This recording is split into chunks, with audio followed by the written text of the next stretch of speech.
4960 kilomeetrit, 11 päeva, 13 riigipiiri, 9 välisriiki, kõrgem tipp 2093,5 meetrit ja 200 grammi tatart. See on 2 Saaremaa mehe ja 2 30-aastase mootorratta lugu, kuidas koroonaviiruse kiuste sõita vallutama Euroopat ja jõuda välja Horvaatiasse. Hea vaataja, tegemist on meie 3. ühise motoreisiga.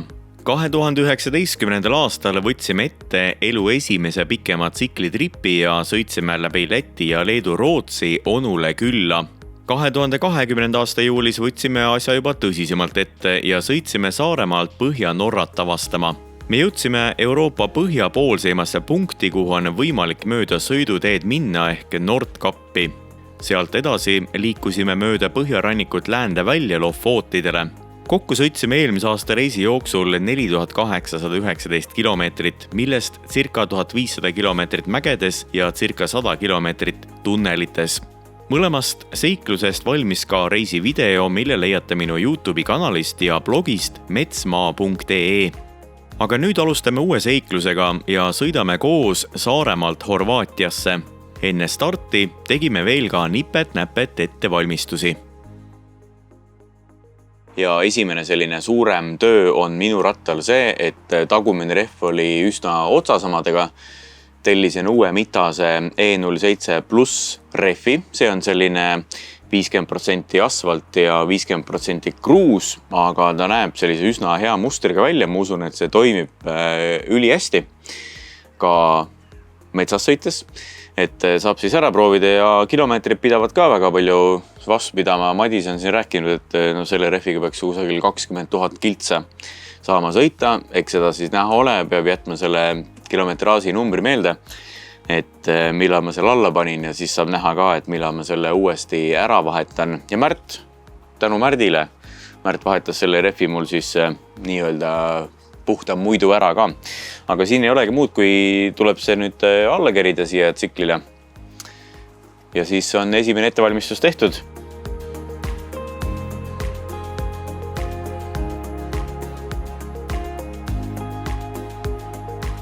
Otseselt nagu midagi pole vaja teha. Õlivahetus on nagu ainuke asi, mis on väga vajalik.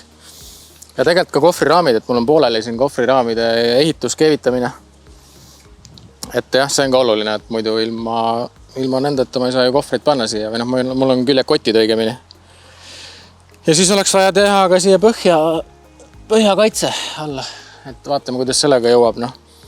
Kuna me vist otseselt kuhugi väga rängale maastikule ei lähe, et siis võib-olla saab ilma hakkama seal maantee peal, aga parem oleks, kui oleks midagi seal. Eks paistab. Ja pisikene filter. Minu rattal on hoopis teistsugune.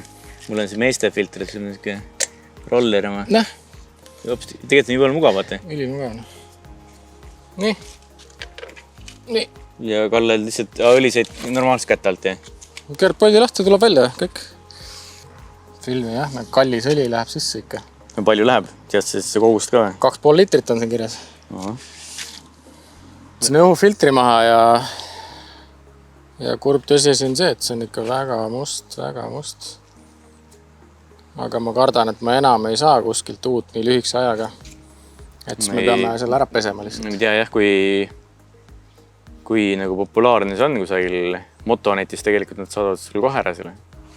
Aga me võime proovida seda pesta ka. Pesen feeriga puhtaks ja parem on ikka. Ja ma arvan, et sellepärast mul metsas vahepeal muda mülkas ei läinud käima pärast. Et ilmselt ta oli selle õhufiltri tõmbanud mingit muda ja asja täisimad, et õhk ei käinki läbi enam. No vaat juba tundub parem nagu. See on siuke vaese mehe lahendus, aga juba hakkab nagu läbi nagu õiget värvi minema. Jah. Nüüd hakkame plastikuid liimima. See metsas on kukutud ja ümber käidud ja põlvega antud vastu tsiklit. Ja sul on see mingi 2-komponentne liim? 2-komponentne liim. Gorilla, epoksi. Sul on tükk väljas kohe? See on mul tükk aega juba tegelikult. Oota, tükk on olemas endale.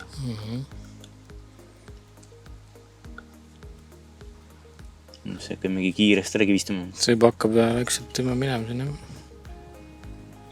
Ja mina sain poest endale uue siis Mobla hoidja ka, RAM Mounts X-Grip ja ostsin selle terve komplekti nii-öelda, kus ma sain siis lenksukinnituse, siis selle vahelüli ja Mobla hoidja ka, kuigi see Mobla hoidja, see X-metallistraatidega nii-öelda ei ole kõige parem variant, siis ma eraldi tellisin veel juurde ka sellise quick grip öeldakse selle kohta. Et see on siis natukene mugavam variant, kus ma saan telefoni põhimõtteliselt ühe jääga siia vahele panna. Ta siit nii-öelda läheb natukene laiali ja siis see istub väga mugavalt kinni ja muidu see kinnitus on üldse väga hea, et seda saan liigutada vabalt ringi igale poole, keerata, viia lenksu keskele näiteks või siis ühte serva nii-öelda, et sellist muutmise võimalust on hästi palju. Ja sellel Quick Gripil ka siis need küljenagad nii-öelda, need timin täpselt telefoni järgi õigeks, need lähevad tugevalt siit kruvide ja poltidega kinni ja siis telefon istub väga turvaliselt siin vahel ja saan nii-öelda näpuga ekraani peal väga vabalt liikuda. Et eelmine kord, kui me käisime Norra reisil, siis mul oli selline veekindel kott nii-öelda telefoni jaoks, aga see väga hea selline lahendus ei ole, päikesevasti ilmaga. See kile selle peal peegeldab nii palju, et ma põhimõtteliselt ekraani peal ei näe midagi ja kui sinna sisse natukene vett satub, siis see kile läheb seestpoolt uduseks ja jälle mitte midagi ei näe, et ilge probleem on sellega. Aga selline lahendus on jah, oluliselt parem, ma arvan. Siin on see Quick Grip on nüüd pandud külge, telefon ilusasti vahel ja siit siis põhimõtteliselt võid selle ühe käega ka niimoodi ära võtta. Ja toimib väga hästi. Ma teen nüüd enda rattal ka selle õhufiltri vahetus ära. Asi on väga lihtne. Ühe poldiga siis plastik lahti siit ja siis filter veel 3 poldiga ja ongi kogu asi.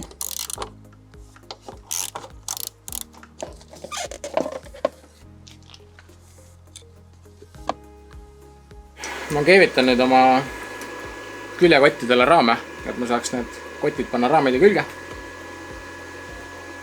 Ja tegelikult nad olid mul tehtud juba, aga nüüd ma teen ümber, et nad istuks natuke kõrgemal, muidu nad olid maale väga lähedal. Nii et vaatame.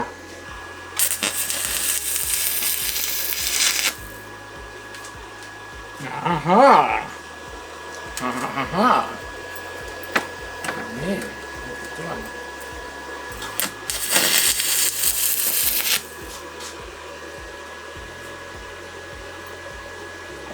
No väga ilus, väga ilus.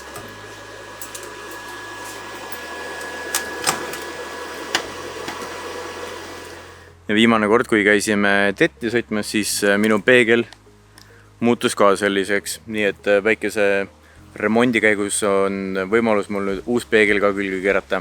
Uued peeglid küljes ja näevad igavesed edevad välja.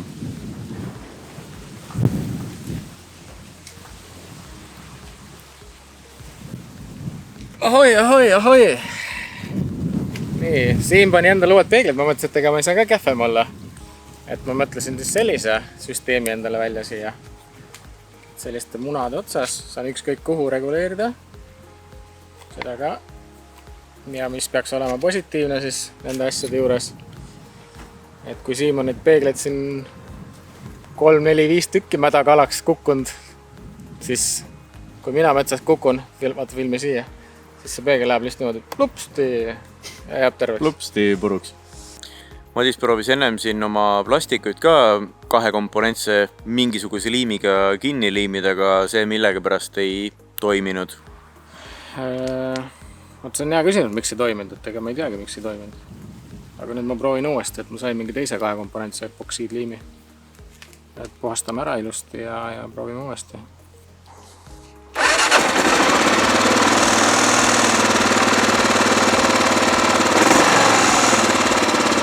Aga midagi pläriseb ikka. Siin on see numbrimärk selle. Numbrimärk.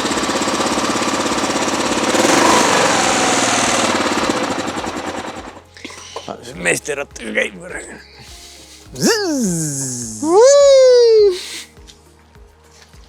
Mul peab võtidki.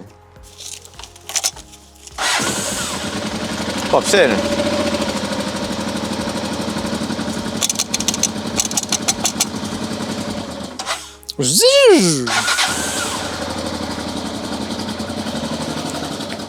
Numbrimärk plärises, jah? et paneme siia mingid kummiribad vahele, ma arvan, jah. Ja siis enam ei plärise, jah? Kindel see.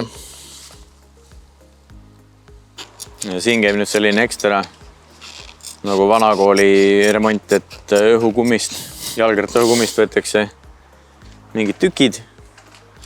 Kena. Ja läheb siia numbrimärgi vahele. Tule mingi eriti tuugalt siia. Liiga paks.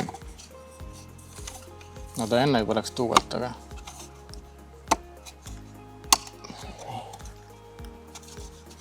Ta on reede õhtu kella 9 ja kohvriraamid said just valmis keevitatud ja värvitud. Voila!